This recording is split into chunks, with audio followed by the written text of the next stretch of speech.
Kohakus. Now, Sparks...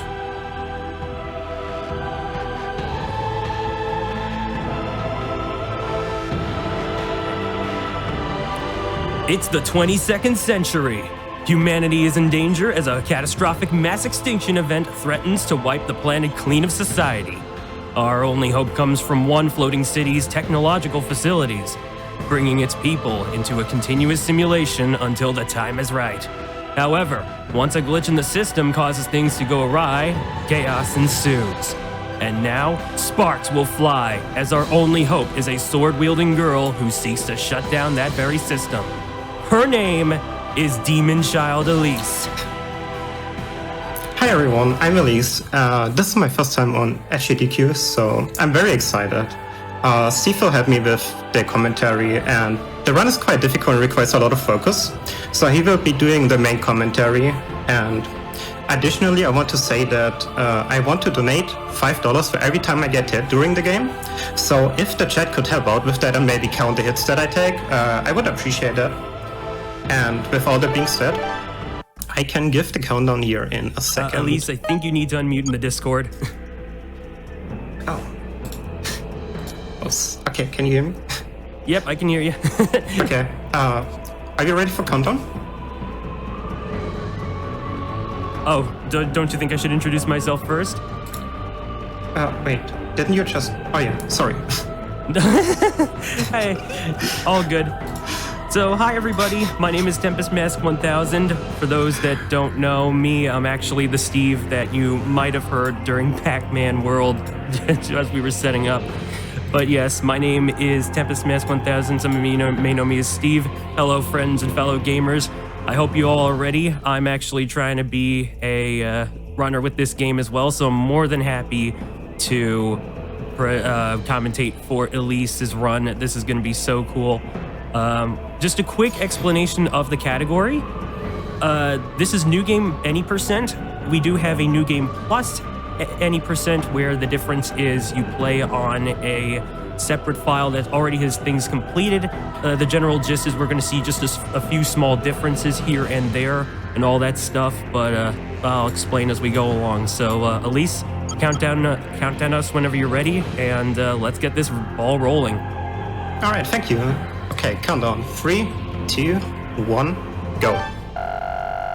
Hello, everybody. So let's get this thing going, and welcome to COGEN Sort of Rewind. All right, so this game recently came out this year on January 22nd in a cross-promotion run with Gunvolt Chronicles Luminous Avenger X2, which you did see Benha running yesterday morning. This game was developed by Gem Drops Incorporated, and how it works is we have a Mega Man X inspired gameplay of sorts that seems to take after what I would consider the PlayStation era of the games. So what you're going to see here is something Zero-like, if you will, behind our character Kohaku Otori. And how it's going to work is we have dashing, we have a dodge evasion roll, which is going to be our fastest movement on the ground, but in order to do that, we have to have Kohaku facing the opposite direction. It's faster than dashing, but we do have dashing, we have wall climbing, we got sword swinging, we got air dashing, all that good stuff. So how this is going to work, though, is we also have the main mechanic of the game, which is rewinding time. You'll notice that there are these 3 bars in the upper left corner with a clock as well. Those act as Kohaku's health bars, but Kohaku actually will die from anything that touches her. So how this works is whenever she does die, you will automatically go into rewind. The game will have you hold that button for as long as you need to until you're ready to get back in there. Otherwise, you can rewind manually. And this is actually something that we will be using throughout the run as a way to manipulate a few things. First is animation canceling. This will allow us to do stuff like resetting our combos, to get some really strong hits as fast as we can on enemies. We've also got double jumping and air dashing for Kohaku can only do that once per jump cycle, at least until she touches the ground. Other than that, rewinding is pretty important too, because if Kohaku were to die with under half a second within the gauge, then the game will send her back to the nearest checkpoint possible. Checkpoints will recover time. It is a mandatory wait, though, in order to do that, so trying to be as full with energy as you possibly can before that is pretty optimal. There's also standing still to recover your time, and there are also these energy pickups that Elise might get throughout the game, which you can find within hidden walls. But right now we are moving into the first boss fight already, and this, I believe, is the Swallowtail. There are official names for these bosses. I actually do have the official art book, but unfortunately I forgot to pull that out, so we're just going to have to use the unofficial names as best we can. But with that said, this is the Swallowtail, and how this boss fight works is he's going to shoot 3 bombs through that little launcher on the back. Elise needs to deflect 3 to hit the boss, and then the weak point will expose. Boss fights are usually carried out in 2 different phases, green health and red health. And so what we want to do is we want to get to green health as low as possible without triggering red health, because if we do, we'll go into phase 2. The attacks can be a little bit longer, but also this boss will start to shoot missiles at us, and that becomes a bit of a hard thing to dodge.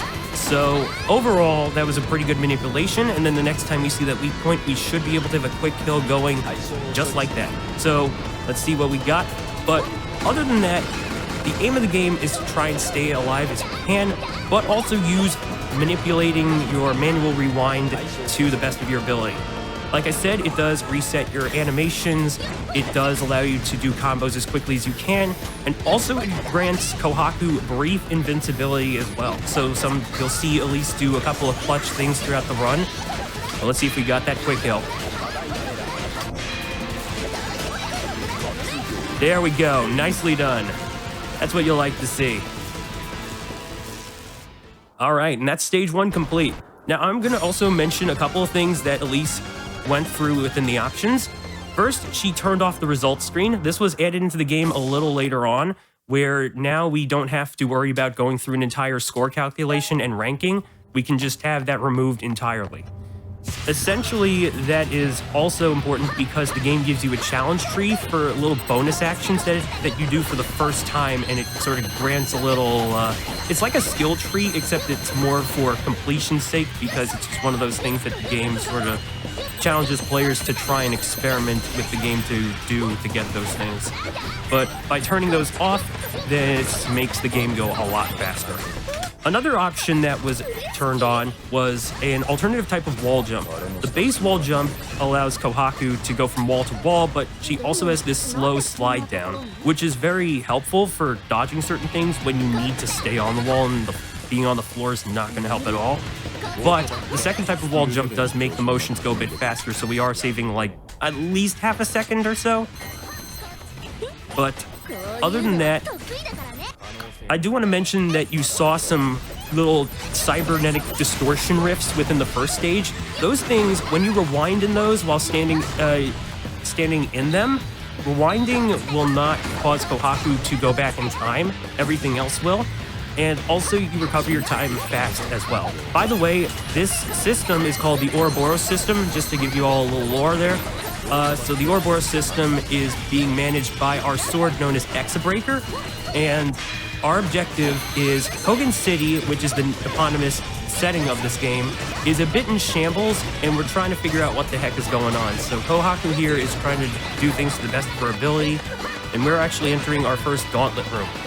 So gauntlet rooms, they're pretty self-explanatory. Just gotta beat the enemies as best we can.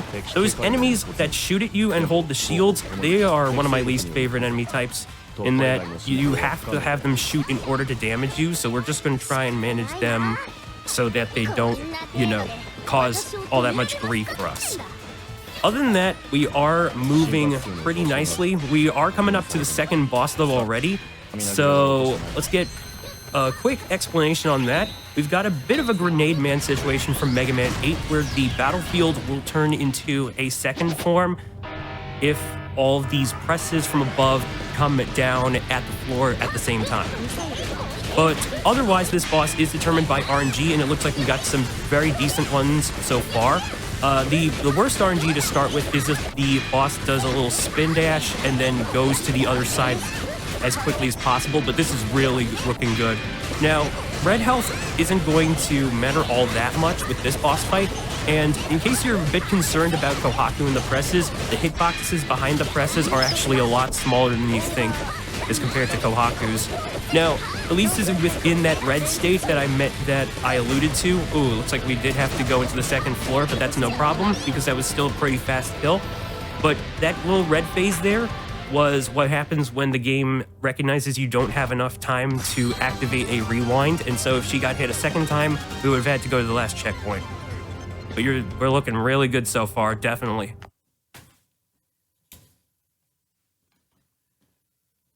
So I do want to mention that Elise is practically the progenitor of this run. Like, I don't think I would have ever known about this if it weren't for her. And I also want to give a shout out to Benha as well for telling me about the game speedrunning community. I definitely think that this game is quite underrated and definitely something that you all should give a try. If you are very much digging the composition here, you might actually recognize the composer as Motoi Sakuraba.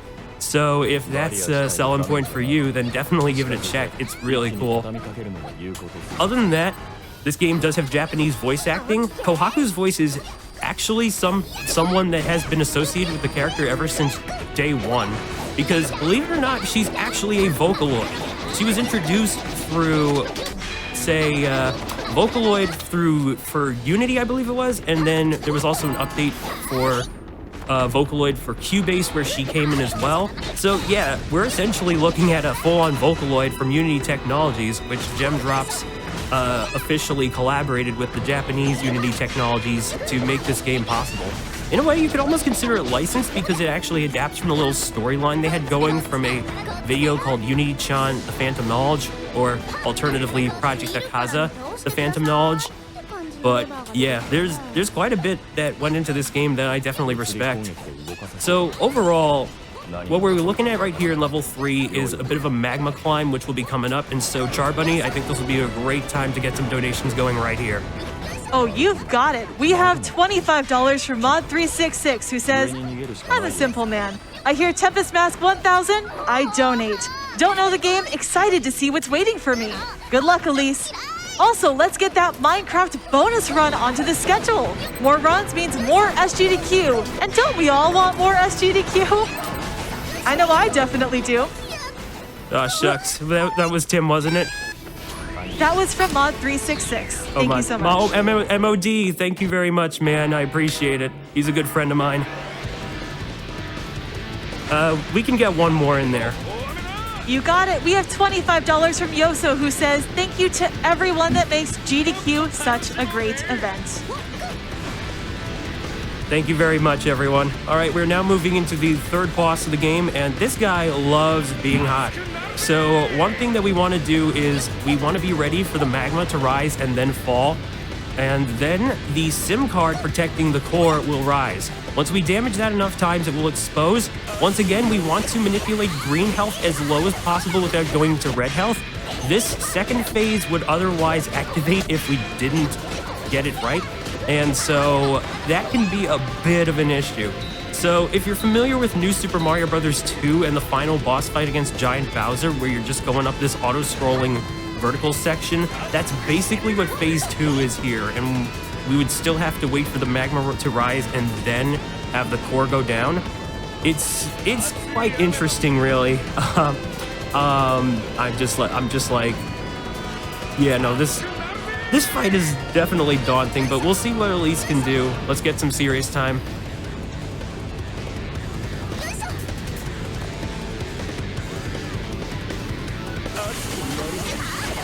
All right, here we go.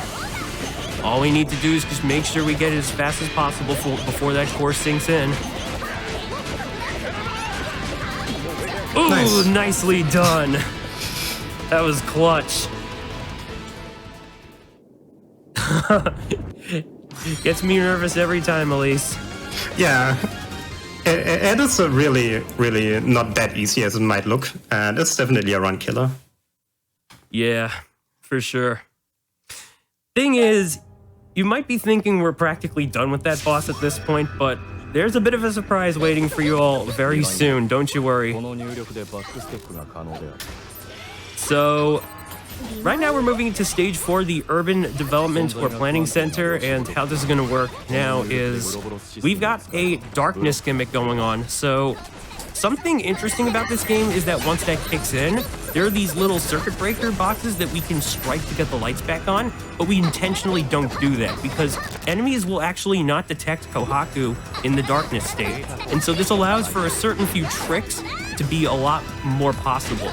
You'll see what I mean soon enough, but right now we just went down a shortcut, and this is actually an in-game shortcut that you will get an achievement for if you go down there, so it's also kind of encouraged. Other than that, we are moving into another gauntlet room, and you'll notice that even when she turns on the lights, things will go darker momentarily, like eventually, basically.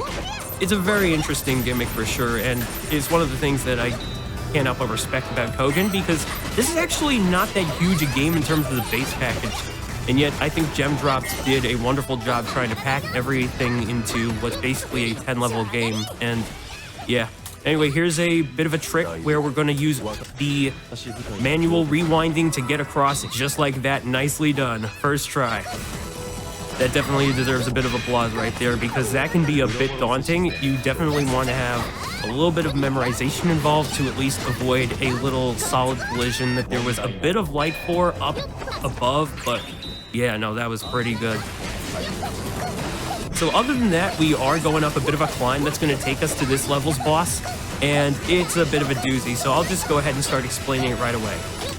I like to call this guy Diamond Head because it just kind of fits the shape, you know, it's a little on the nose, but he likes electricity and also likes to use these metallic balls or orbs. You know, you love to see orbs, GDQ, let's see it.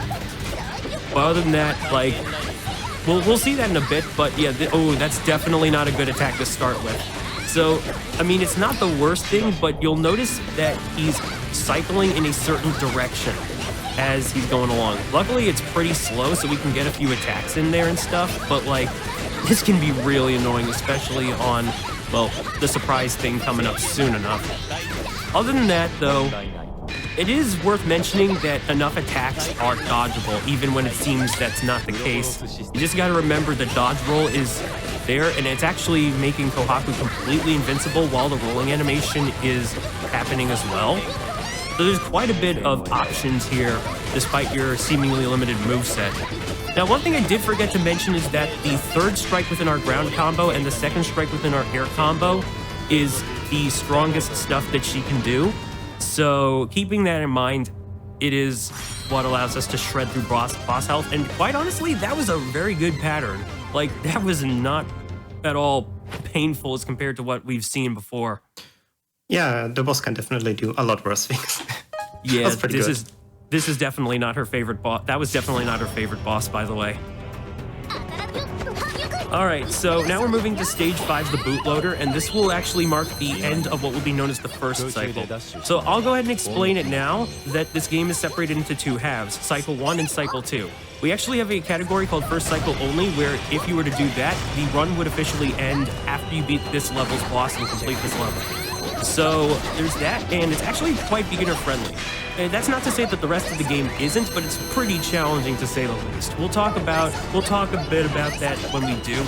But essentially, what will be coming up after this is the start of the second cycle, which will be stages 1 SP to 5 SP. For now, though, we've got another magma climb, so Charbunny, I'm giving it back to you. Oh, of course. There is so much love coming in for this run. Really appreciate it.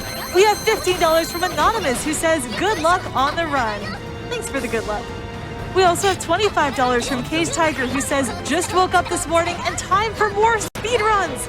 It's a good week. Yes, it is.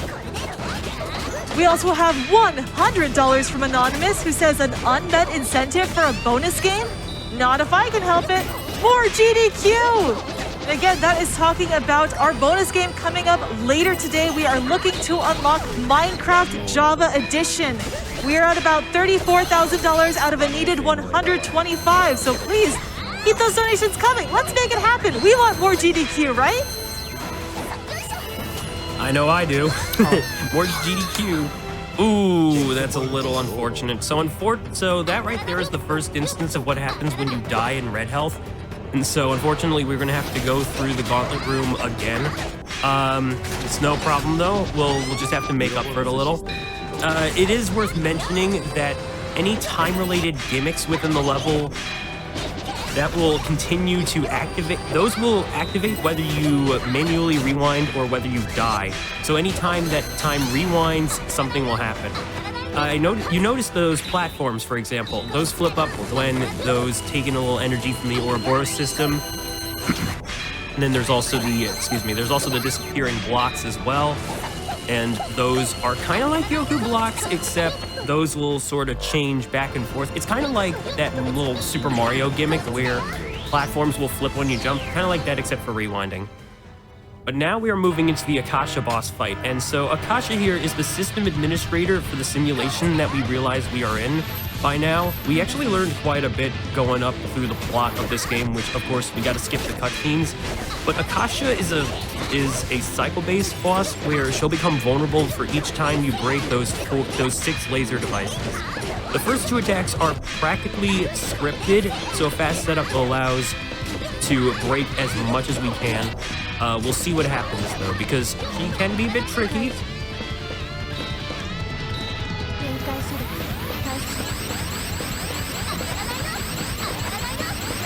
Yeah, that little laser spinny attack can look a bit daunting at times for sure. I should mention that Akasha and Kohaku are both Vocaloids. Akasha is actually the alternative mascot put out by Unity Technologies, and both are voiced by the same individual, which is Asuka Kakamoto. So shout out to her. She honestly wanted to take voice acting seriously ever since she had contributed to Kohaku.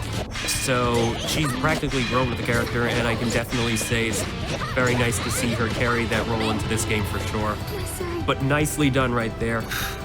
Now, normally we've seen 1 boss per level, but in this case, there is 2.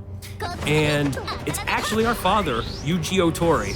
So I mentioned that we were skipping cutscenes. We actually did meet him a little earlier in the game, but it's at this point we've got a big plot dump, and we realize that we are actually on the moon. And this is where my little cinematic trailer-like intro alluded to things. So there you go there. But other than that, the game does want us to beat Yuji. He says that Kohaku does need to die in order to start the second cycle, but the game actually wants us to fight him, so, you know. This fight is very simple. It might seem a bit daunting, but using whatever setups and stuff, it's practically scripted. I mean, sure, he's getting a little bit of extra time in there, but, you know. I'm actually gonna let Elise. Actually, only the first attack is scripted. The rest of the boss fight is RNG. So. Right. And don't worry, I do give Elise full clarity of correcting me if I do slip up, because remember, I am new to this thing. But we hope you all are enjoying this run so far. Again, this is a very, very underrated game, and we want to give our shout-outs to Gem Drops Inc. for making what is quite a fun time, for sure. So, with that said, we are now moving into the second cycle, and this is Stage 1 SP. Let's talk about a few differences here. You'll notice that her sword is different. That's no longer Exabreaker. That's actually Akasha in sword form. So, Exabreaker is now within Yuji's grasp, and the idea is we're trying to create this partition of the simulation so that it'll still exist and allow the denizens native to the simulation to remain alive and well, while the old system will eventually be destroyed so that we can wake up humanity, because everyone's actually in cryosleep. So we want to basically do our best to wake up everyone. This is the aforementioned glitch in the system because, well, Akasha is as the system administrator has been constantly resetting the thing. So the reason we had to fight her was because we wanted to prove that we have a solution now, and so now we actually get to wield her. One side effect, though, is that our health or our Ouroboros system is changed a little to these yellow bars, and that once you use up the time, you can't get the energy back by standing still. Rather, you have a lot of these energy pickups throughout the stage, some of them not within the walls this time. You can actually find them on the floor. This is going to be a bit tricky, though. Oh, wow. That was a close one right there. Whoa! Yeah, that was definitely close. Ugh. Hang on, I'm gonna give her serious time. Alright, there we go. Okay, now we're safe. But yeah, Akasha is our sword. Our time will no longer replenish as we're standing still. All other methods do apply though. And also, we have to collect these little red diamonds that you saw her getting. Those are shell script memory pieces, and we have to get at least 20 of those. Well, not at least, because there is a solid 20 of those within each level. The 4 of which you collect throughout the level, the 5th you're always going to get from the boss. The nice thing about Kogen is that for every item you collect, the game will always have you keep that no matter what. So if you were to exit the level and have to retry again or something like that, it should still be there. That said, we have to have all of them by the end of Stage 4 SP, otherwise we can't get into Stage 5 SP. It will not unlock for us unless we have all 20. So this is pretty important, and also one of the big differences between this and New Game Plus, because you would be playing on a file where you have all of them collected, and you would just be going from Stage 1 to Stage 5. Also, the bosses have changed a bit. Some attacks might be different, some properties, their health might be different. It's basically the standard practice and affair of trying to reuse a boss but make the fight differently, so to speak. So, yeah. I'm just gonna try and get things going, and while we have the rest of the boss fight going, hopefully we will get the quick kill again, but I think this would actually still be a good time to throw it back to some donations, so let's hear some. Oh, you've got it. We have so many donations coming in. Thank you to every single person who's sending in your support. Even if we don't read them all in air, we're seeing them. They are appreciated. Please keep it up. We have $50 from Green, who says, "Hi Elise, I am so excited that you are running at SGDQ. I know you will do awesome and show off this amazing game. I will be cheering you on all the way. Here's hoping that you get the fast cycles on all the bosses and that they all behave. P.S. Jammies." Thank you, Green. We also have $10 from Saki, who says, "Good luck on your Kogen run, Elise. You've got this." Thanks, Saki. I think we got time for just a few more, so let's hear some more. Of course. We have $50 from Vernasha, who says, "Thank you for being awesome." No, thank you for donating. Thank you to everyone who's supporting us. We also have $5 from MK, who says, "I haven't seen some of these games before, and I'm loving seeing them get absolutely destroyed. Keep it up." Awesomeness. Thank you very much, everyone. And donators, chat, audience, anyone watching, just know you all are breathtaking. With that said, though, we are jumping into the press section once again. Ooh. Oh man, yeah, you hate to see some pancakes today. I mean, I like my flapjacks cooked, but definitely not with meat. With that said, though, you notice that those laser arrays they're 2 different colors now.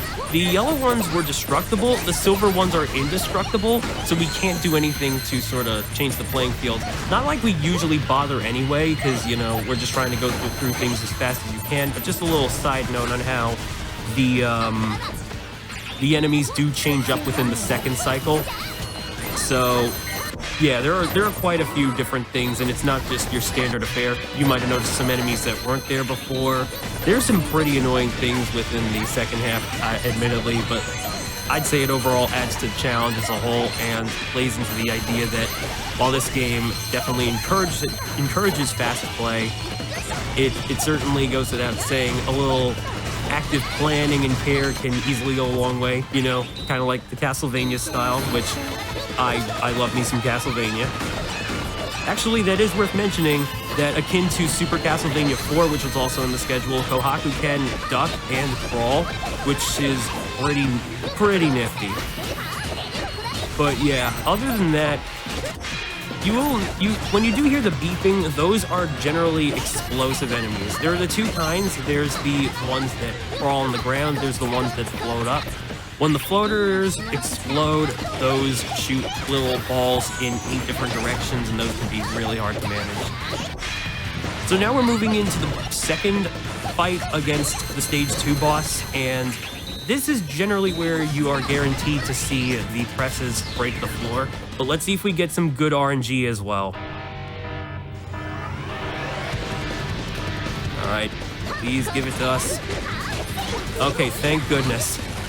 I gotta say, with our practice run yesterday, this fella did not give us some nice stuff within the get-go, so it's good to see a bit of a change of pace here for sure.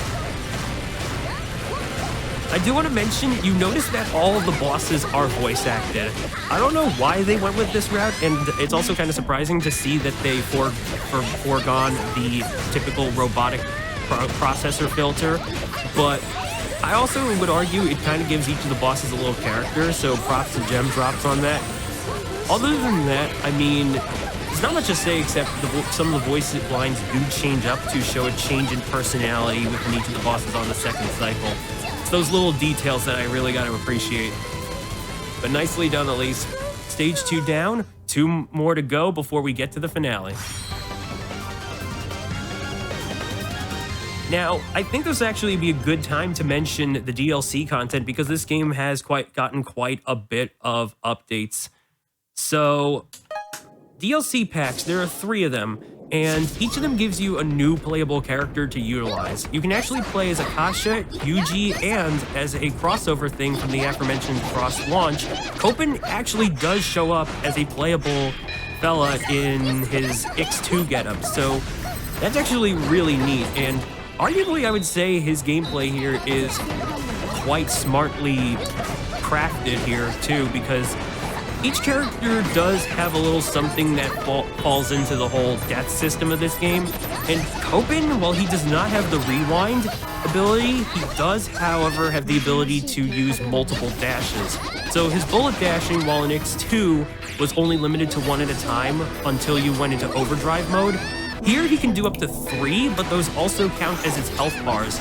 So if you're not too careful, if you bullet dash a little too much, then that could actually lead to your unintended demise. It's very clever. Also, the bullet dashes will not tag onto enemies, but by bumping into an enemy when you're bullet dashing, it causes the time gauge to go up faster. Major shout out to Gem Drops for these DLC packs. They're really cool. And not only can you unlock these characters to play in the main stages as well, but they get their extra stages too with each pack.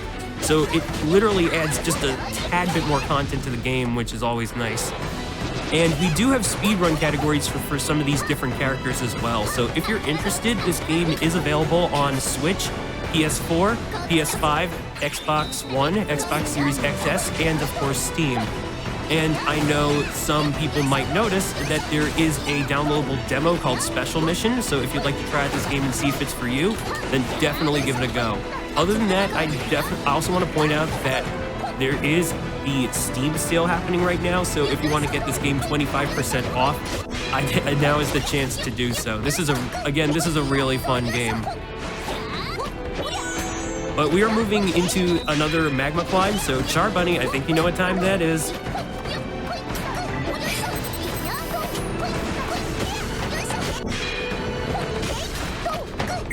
Char Bunny? I think the host is currently away at the moment. We'll just keep talking for now. Well, we are moving into the boss refight here, so let's go ahead and just go over the fact that this guy, once again, likes to use the magma against us. So, of course, we want the magma to rise. It will cause his little SIM card to overheat. And then, of course, we want to attack the core as much as we can. So, yeah. Let's see if we can get that quick kill again. If not, it will cause a bit of time loss, but it should be manageable. I do want to mention that if things go really bad, Elise can also go into the pause menu and retry from the latest checkpoint. So, it is an option right there. Otherwise, the real nice thing about this fight is that distortion vent, which was there from the first incarnation of this general battle. So, you know, it's really good to know that it can be what allows us to recover our time. Yeah, sorry, I'm stuttering a little. Those distortion vents are our friends, basically, more or less. But now I'm going to invoke a little bit of serious time as we are hopefully soon getting to the rising magma attack. Just a bit. Come on, buddy. That's not the rising magma attack. Come on.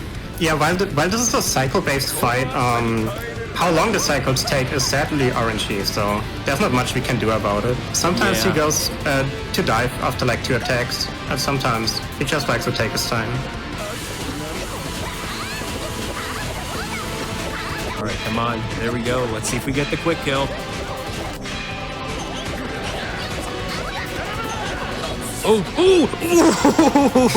That was so close. Yeah, I spaced my combo a little bit poorly there. That's the problem after the jump. You don't wanna go too much to the right, or you might fall into lava and have to do the whole boss fight again. Or if you go too far left, you're not gonna hit him. Ooh, that was a close one. Anyway, I do want to mention that the floating green-haired fella is Hugo K7. We did meet him in this stage originally, and he's actually the simulation of a once-living person who has helped Yuji and people of L-Bird Heavy Industries, Yuji's company, and trying to like figure out the solution and stuff. But he also kind of tried to interfere with us in the first cycle because he kind of wanted to not die from the simulation due to the simulation shutting down and stuff. So, you know, this kind of led to the whole plan of trying to make the partition, trying to come up with the alternative means of making everyone happy, as Kohaku likes to put it. Unfortunately, though, it seems that Exabreaker might have gotten a bit too stressed out. He is very committed to his objective, and so what we actually skipped after defeating the 3rd stage's boss is the appearance of what looks to be Yuji, although I'll just say it straight. Spoiler alert, though, so if you kind of want to just quickly mute, if you want to, like, see this plot for yourself, then unmute after, like, 20 seconds. But you have your warning. Basically, Exabreaker has undergone stress from not being able to complete his objective and has now gone a little bonkers. So he's currently corrupting and possessing the body of Yuji, which means that now we kind of have to face off against Exabreaker. In a funny way, though, this also has Kohaku coined a new term that I swear I thought was originally from Elise's imagination, but as the game likes to say, Exadaddy.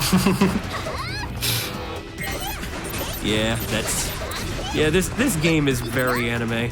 This game is just so anime. You have to love it. I absolutely love it, and I honestly do hope that Kohaku gets more games in the future. Gem Drops really did wonderful, and wouldn't you know it, this is actually like one of their first times making an action game as well. If you were to look at their repertoire, you might be familiar with them making visual novel style games or VR games. They even did one that adapts off of the popular light novel series Spice and Wolf, which is really cool. They actually have a sale going on, not just through the Quest store, but also through Switch and Steam, so if you definitely want to check out their products, go to their Twitter. They don't have a Twitch. No, go to their Twitter and you should be able to find some links or so there. And also a shout out to Gem Drops because they actually retweeted my tweet when I initially announced this, and also Kohaku's own PR Twitter as well, which I had no idea existed. Thank you very much there, Gem Drops. We appreciate it. But with that said, and we're just going back into Stage 4's boss, and this fella can be a bit of a pain again. Some of the attacks we did not get to see is that when he turns yellow, he will cause these little electric balls to come at us, which we can ricochet a la Ganon style, you know, Ocarina of Time, which shout out to that coming later in the schedule. Other than that, there's also this one where he will exit the screen and then shoot lightning from right to left and left to right in that particular order. The one thing you can count on is that this boss has a lot of static direction in the programming. It's not all that random, but ooh, there we go, Lazy Laser right there. If you are a fan of Gunvolt, you might recognize this sort of thing with Gunvolt 1's Merrick, and I just like to call it Lazy Laser a la COGEN. But yeah, we got the more orbs coming out. More orbs! Orb! Alright. We should be almost done with this boss, though.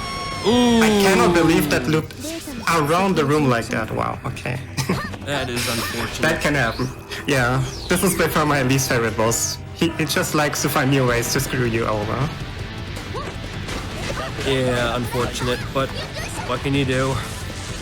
Well, with that in mind, there's the electric attack I just mentioned earlier. It's no problem though. We'll just try to keep going as best we can, but I think this would be an okay time to get some donations back in. So Char, go ahead. Oh, absolutely. We have $15 from Crowley, who says, "This looks so cool. Good luck, Elise." Thank you so much. And we have $25 from Party Parrot, who says, "This Kogan run is fantastic. What an awesome introduction to a game I hadn't even heard about. Thank you so much, and go GDQ." I know this game looks fantastic. It's so mesmerizing to watch. We also have $25 from AKA J-Bay, who says, "Always love a GDQ." And we have $25 from Artibiculus, who says, "Thank you for providing this wonderful spectacle of speedruns and merging it with a truly fantastic charity." I agree. Again, we are raising money for Doctors Without Borders, or MSF, which is an absolutely fantastic cause. Please keep those donations coming in. I think this would also be a good time to get a little plugging in for some incentives that we might have coming up. I know you mentioned that bonus game for Minecraft Java Edition. What else we got going on the docket, though? Oh, we have plenty. So in addition to that, coming up later today, we have 2 bid wars that are coming up for our upcoming Sonic block. For Knuckles Chaotic, there is a character choice between Knuckles the Echidna, Mighty the Armadillo, Vector the Crocodile, Espio the Chameleon, and Charmy the Bee. Currently, Knuckles is in the lead with over $1,000, but again, you've got some time to switch that one around. And then following that, for Sonic Advance, we also have a character choice. Right now, Amy is in the lead with $1,337. Knuckles is close behind at $1,156. So if you want an all Knuckles all day block, you're gonna have to get some donations in for that one. Sounds awesome. And shout out to the runner for Knuckles Chaotix. Hypnotix is a very good friend of mine. And if it wasn't for him, I wouldn't have gotten into Sega Sonic the Hedgehog as a run. So big shout out to him. He's really awesome. All right, everyone, we've moved on to Stage 5 SP. We are now within the final level of this game. Now, this is what's going to happen. We got to go through the same obstacles as before, but no shell script memory pieces to collect at this point.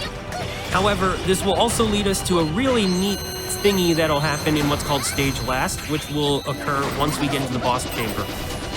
First and foremost, there is no refight against Akasha because we're already wielding her as the sword, and Yuji's chamber is where the cutscene that leads to Stage Last will already happen.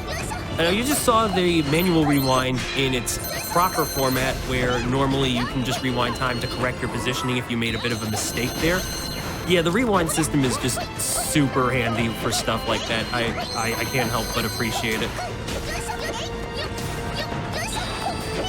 So yeah, with all that, like animation canceling, jump and air dash replenishing, there's just so much that rewinding can do in this game that it's just wonderful, yeah.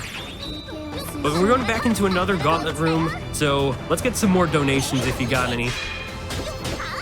Do we have more donations? Of course we do. We have $25 from Adam Palooza, who says, "Been looking forward to SGDQ for a while. I scheduled time off work this week so I can consume as much of this awesome marathon as possible. Thankful for everyone who puts this event together. Good luck to all the runners. Also, Dark Purple." In case you're not sure what that's talking about, that is yet another bid war that's going on for Tunic. In Tunic, there is an adorable fox as our main character, and we are in a bid war between Dark Purple, Dark Blue, Green, Orange, Yellow, or Red for that color. Currently, Dark Purple's in the lead, but Dark Blue has a good chance of catching up, so make sure you're keeping those donations coming. Do you have time for a few more? Let's get in 5. 5! All right, this is going to be fun. We have $25 from Kai, who says, "Hello from Sweden. Thank you all at GDQ for your great work. Been having a blast this year. This one is going towards Knuckles for Sonic Advanced. I used to play Advanced 3 as a kid and always chose him.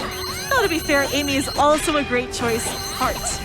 And again, those Sonic runs are going to come up pretty fast. He's a guy that's known for going pretty speedy, so you want to get those donations in now. We also have $250 from Shenargan, who says, "Always enjoy Illumina's Minecraft runs, no matter the version. Excited to see current patch. Let's meet that incentive." And again, that incentive will be for later today, Minecraft Java Edition. That is our bonus run. We need to raise $125,000, but we've crested $35,000. We are making solid progress towards that incentive. And looking at our donation total, we're closing in on that 600K mark. We're at $591,000. Only 9K to go. We'll be able to meet that before Sonic even happens. What do you think, everyone? Can we make it happen? Would you like me to keep going, or are we back to the action? Let's get back to the action because we have entered stage last. So now we've entered Kohaku's SSM mode, or Safed Share, or I think I botched that slightly. But this is what happens with the shell script memory pieces and Akasha's full power. So now we have the laser arrays, which we can utilize at full health for full Ouroboros energy when we swing. We also can replenish our time without having to stand still, which is really cool, and we get infinite air dashes as well. Now we've entered in the Yuji Exabreaker fight, and this will be the final boss, so time will be when we hit 0 health for his health bar. But this fight is practically a buffed up Yuji like none other. And there is one particular attack we want to be careful because he just turned off our time replenishment. So until that little effect goes away, we got to be very careful now. Otherwise, he will open up a little black hole thing, and if we get caught in it, we're basically going into Megalovania, and it's time loss beyond time loss. Let's see what goes on, though. Ooh. Come on, Yuji, please. Unfortunate, but hey, we still get a second attempt there. I mean, the thing about this game is that you do have unlimited lives, so it's not like there's all that much issue in the way of, you know, just the limited attempts and whatnot. You might have noticed, though, there was like a maximum number of things like deaths in the pause menu. That's more so for getting a higher score. So really, there is no cap on how many times you can die, despite the game making it seem like that. All right, let's see what we got here, though. So, like I said, this is a very souped-up Yuji. If you thought that what we had was easy, well, the game responds in kind and then some. We now have triple balls for orb tennis, I guess. It's wacky to say the least. Come on, Yuji. Please wake up. Okay, let's be careful. I'm gonna give Elise serious time on this one, so get ready on time.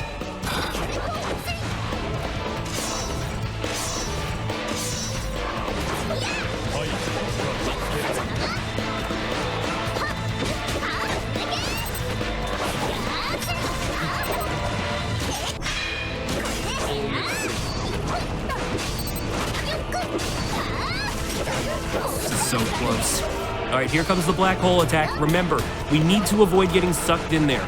And if he uses that again, there is no way that that we can avoid it too. So we want to make sure that he doesn't do it again. Otherwise, we're getting stuck in there no matter what. All right, time is coming up here soon. And time. GG. Woo. Quite intense. Very, very so. The game was being very nice at certain points, but then also fluctuating here and there. It was nuts. But that was still a very good run. I very much enjoyed watching it, and I hope you all did too. That was COGEN's Sort of Rewind. Oh, let's get into shoutouts right away, shall we? Yeah. Do you want to start or should I start? I'll go ahead and start off. So. All right. Oh, sorry. No, actually, you know what? No, you go first. Now that I think about it, you go first. Sure. All right. As I said, this is my first SJTQ, so I was very, very nervous, and I messed up a lot, but I hope you all still enjoyed the run.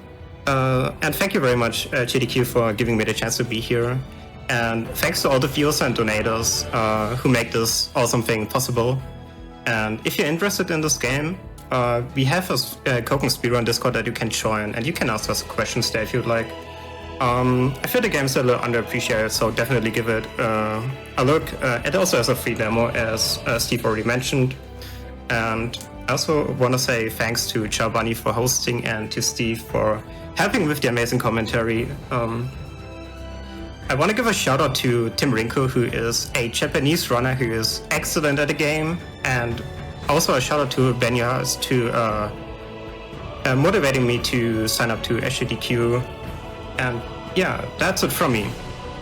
Yeah, Benya is one of our runners of this game, and he was definitely hyping it up before we got on for sure. So yeah, shout out to you and to Tim. There is a lot of potential within this game, and we are absolutely hoping that we can encourage a few of you to try out this game as a speedrun. Of course, we have a few categories. If you want to start with first cycle only, that's more than okay. We've got quite a number of platform options for you. This game definitely can go soaring even more, and only you can help us make that even more so. So we encourage you to join our community. I do believe the link for the Discord is on our speedrun.com page. Other than that, I want to give a shout out to GDQ, because this is actually my second time doing an SGDQ. Some of you might actually recognize me for last year's hosting on Halo 2, Devil May Cry 5 Special Edition, and Manifold Garden. So if it wasn't for Elise, I wouldn't be back doing something like this, and I very much appreciate it. You are awesome. We'd also like to give a shout out to the Devil May Cry community, because we are speedrunners for that as well. Both of us do DMC Devil May Cry, and Elise is also a Devil May Cry 5 runner. So we hope you'll tune into the Devil May Cry run coming up a little later in the schedule. And yeah, just shout out to all of our friends that we've made along the way. If you'd like to check out Elise, she streams on YouTube under the same channel name. And as for me, I'm also on YouTube as well as Twitch under Tempest Mask 1000. We hope to see you all in the near future. Thank you, SGDQ, for having us. We appreciate it. And well, until next time, guys, gals, and non-binary pals, ciao, amici. Wow, thank you again so much for that incredible Kogan run. DemonchildElise, you were fantastic. Can we hear it one more time for that incredible speed run? I would also like to read a $25 anonymous donation that says, sending lots of love to all the awesome speedrunners. Let's raise that money for Doctors Without Borders. And with that, I'm going to step away. You can step away. We're going to head to a break, but don't go anywhere, because Sonic and a bunch of other fantastic games are coming up soon. See you on the other side.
Hello, everybody, and welcome back to SGDQ 2022. My name is Happy by 3. I'll be your host for the next couple of runs.